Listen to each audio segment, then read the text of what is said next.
Buddy, I just knew a few weeks ago. I had a feeling it was going to happen again. I think she's going to want to chat. We've got to call Greg. We've got to do something. It's been too long. It has. And I'm so pleased that you're up for chatting. We're overdue for a catch-up. It's nice. Oh, I see what's happening now. The ASMR of the bread bag. Would you like to explain? Yeah.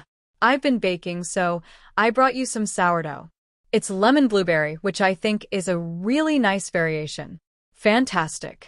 And you've put the fate of Ophelia on it. You know, with bread puns, the worse they are, the better. Now, I obviously listened to the New Heights podcast. You did? I'm so glad. Of course. But Ball moved to announce an album 90 minutes into a football podcast. Weird flex, but okay. I'm always trying to surprise people with how I announce albums. I'd done a few on award shows, and people started expecting it. So I thought, what are people not going to expect? Going on a football podcast. I love the polarity of the masculine and feminine there. It was very funny. You did your sourdough chat for about 320 hours, then mentioned the album. It's a danger for me to start talking about bread because I cannot stop. It's the most musically irrelevant thing. But I'm grateful you like the cat stickers on the bag. I chose them carefully for your sense of humor. You nailed it. You missed Bake It Off, though. Too easy. But the Ophelia pun is current. And speaking of current, the album is out. I have such uncomplicated feelings of joy about it. I don't feel twisty or tortured, unlike the last album where there was a lag time. With this album, my life isn't in exactly the same spot as when I wrote it. I'm pleased to see you happy. You seem giddy, bright, and confident. It's big, happy pop. And clearly, you're in love. Yeah. It's kind of gross. Sickeningly. Laughs. No, it's not. It's lovely and bright, but it's also got teeth. It's a full picture of life experience. There's always some drama forcing its way into my consciousness, which is fun to write about. But I love being sickeningly in love. I used to fear that if I was truly happy and nurtured, the writing would dry up, that my writing was tied to torment. Turns out, that's not the case. We caught lightning in a bottle. When did you play it for, Big Trav? You can absolutely call him that.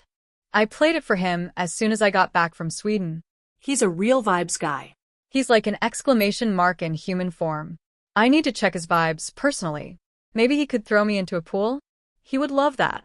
Seeing him walk through a door is genuinely a privilege. And don't worry, you're obviously invited to the wedding. Thank you.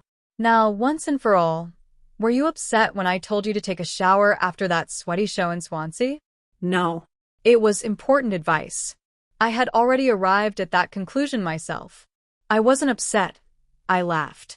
People don't need to bubble wrap me. I'm a pretty tough broad. Plus, I was wearing leather on a hot day. You were right. Okay, back to the music. Hamlet. Did you reread it for the album? You kind of just get it, but I did brush up for the bridge references. I love the idea that you saved me from love driving me mad, which is what happened to Ophelia. Spoiler alert. That's why I referenced her drowning on the cover and in the video. We have some listener questions. Emma asks, how do you do it? That's a beautiful question. Honestly, I'm lucky to do what I love. The fact that fans care about lyrics allows me to do these Easter eggs and cryptic hints. I love the lyrics too, especially father figure and the line, I can make deals with the devil because my dick's bigger.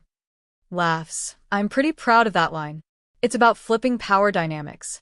Sheila says she thinks about the Eras tour every day. Me too. It was physically exhausting, but seeing the fans' joy fueled me. I have incredible vision, thanks to LASIK, so I could see everyone miles back. But I don't miss the exhaustion. I have hobbies again. And finally, about the re-recordings. As the CEO of Shamrock Capital, joking, thank you for the deal. But really, congratulations on owning your music. Thank you. It was a crazy process, but I'm so grateful. It matters to me, and I hope it inspires other artists to ensure they own what they make. Which version should we play? The old or the new? Whichever you want. We've been playing both at the same time. Plays audio mashup. That is actually not bad. I'm going to look back on this time and say, We just redid everything. Taylor, it's been a treat. Congrats on the book, the wedding, or rather, the vow renewal if that happens. Thank you. Let's go out on a live lounge track. Maybe a mix of Riptide and Lover? Let's do it. Thanks, Taylor. People were like, okay, if she doesn't stop talking about sourdough. It's a danger for me because I cannot stop talking about bread once I start. It's the most musically irrelevant thing. But it's nice. And I'm grateful for the cat stickers. You've nailed it. Now, the album is out. The album is out, and I have such uncomplicated feelings of joy about it. I do not feel any twisty, tortured way. With this album, my life isn't in exactly the same spot as when I wrote the record. I'm pleased to see you happy. And clearly, you're in love. Yeah. It's kind of gross. It's sickening. Laughs, no, it's not. It's lovely and bright, but it's also got teeth. It's the full life experience. Drama's fun to write about too. But by the way, I love being sickeningly in love. It's wonderful. When did you play the album for Big Trav? Oh, can I call him Big Trav? Yeah, he responds to anything. I played it for him as soon as I came back from Sweden. He's a real vibes guy. You described him as an exclamation mark. That is such a lovely way of describing someone. Thank you. It's very accurate. So, Hamlet, did you reread it before writing the song? Didn't really need to reread it, you kind of get it. But I did brush up for the bridge references. I just love the idea that you saved me from love driving me mad, right? 'Cause that's what happened to Ophelia. Spoiler alert. We have a message from Jason. He says, if I could speak to Taylor, I would say how much she means to me. I was fortunate enough to go to the tour, and I'm so grateful she exists. That is the sweetest. The fact that the fans made the Eras tour what it was truly astonishing. I could see everyone from the stage. I have incredible vision now. I got LASIK. Seeing their joy fueled me even when I was exhausted. Do you miss the regime? No. I have hobbies again. And finally, the masters. Congratulations on owning all your music.